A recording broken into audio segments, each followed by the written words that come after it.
Well, what's up, everybody? Today is one of my favorite books of the Bible, and we're going to be in Hosea chapters 1 through 5. And the reason I said this is one of my favorite books is because this is a story of a guy, and you've all read it. It's a story of a guy who the Lord tells to marry Gomer.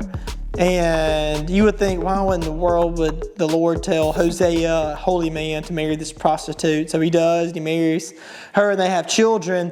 And at some point, Gomer gets unhappy, unrestful with Hosea and leaves and goes back to the block, back to the marketplace, and back to prostitution. She sleeps with several of the guys, and it's actually on the block being sold to the highest bidder that Hosea, several, weeks maybe later, comes back and finds his wife. And you would think he would be able to say to the bidder, "That's my wife. I'm not buying her back. Like, she's mine. Give me like that. I'm taking her. She's coming back with me. Y'all get going." He actually doesn't say that. It says that Hosea. Y'all get this. It says that Hosea paid full price. Paid full price for Gomer. And that's just one of the craziest things to me. And anyways, with that being said, I want to show y'all a little clip. So the rest of this video is just going to be a clip of a Hosea and Gomer sermon that I think really stood out to me, really stands out to me still to this day.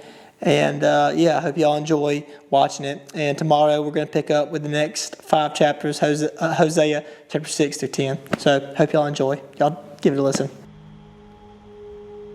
Hosea chapter 3, verse 1. Then the Lord said to me, "Go again, Hosea." What? Go find her. Love this woman who's loved by a lover and is right now committing adultery. Go find her, Hosea. Go find her. Look what's after the comma. Just like the love of the Lord for Israel. I love her. Now, where it says Israel, it means Israel, but it also prophetically speaks of God's love for the whole world. Go find her again. This is like my love for the children of Israel who look to other gods and love the raisin cakes of the pagans. In other words, they like the things that society, stuff, possessions that the world offers. They're trying to find love and meaning and purpose in that. Go find her. Boy, that must have been a heart-wrenching process. As you go looking for your wife who was a former prostitute, who's now back into prostitution, where do you go looking for her, friends? How messy is that search? How painful is that pursuit? As he walks the streets, everyone says you don't go to those neighborhoods.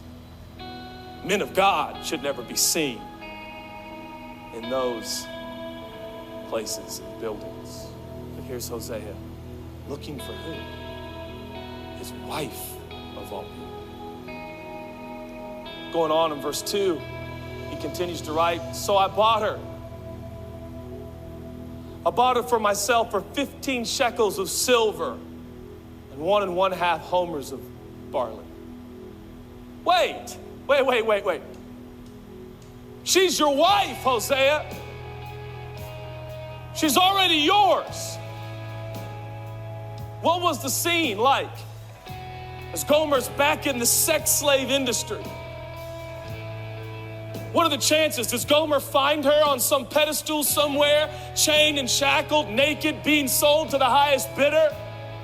Hosea there sees his wife, the mother of their 3 children, and Hosea looks at her and says, "Excuse me, sir, that's my wife." He goes, "Sir, I don't care who you think she is. This is her price." But what's the price? And he pays for what is already his. The Bible says, I hope you understand, Hosea is a picture of God, and no offense, you and I are a picture of Gomer. The Bible says the earth is the Lord's and the fullness thereof. Mankind is the unique possession of the Creator God.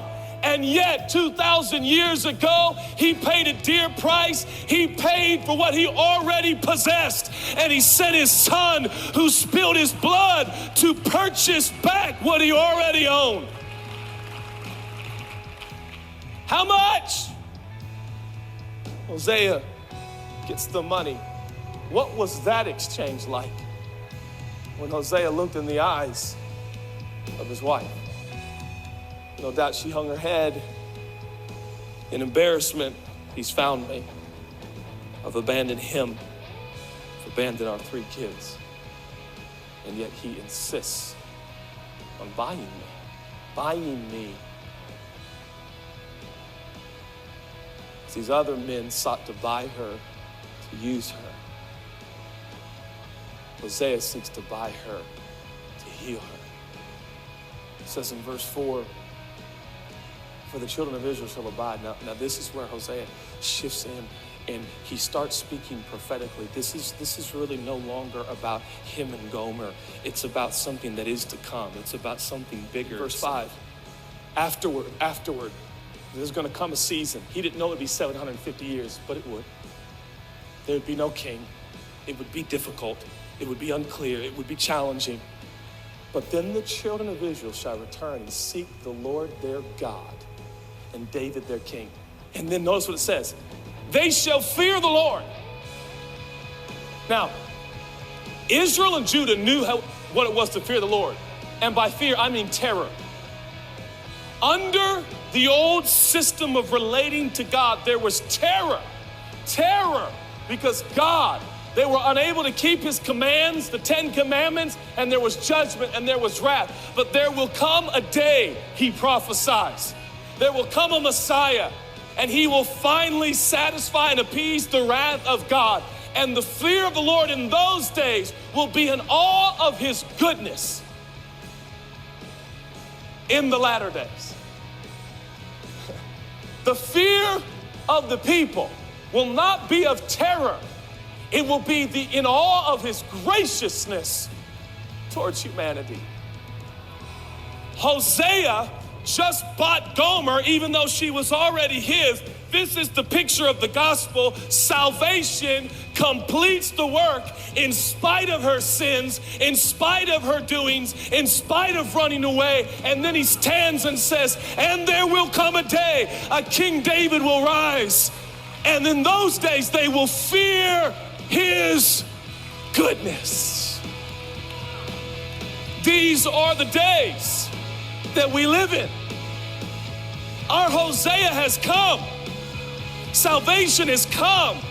And he found you, and he found me, and he had to walk to the most despicable places, and he had to communicate and be around sinful, broken humanity. Don't you see? As Hosea searched for his wife, so Jesus came searching for the salvation of humanity.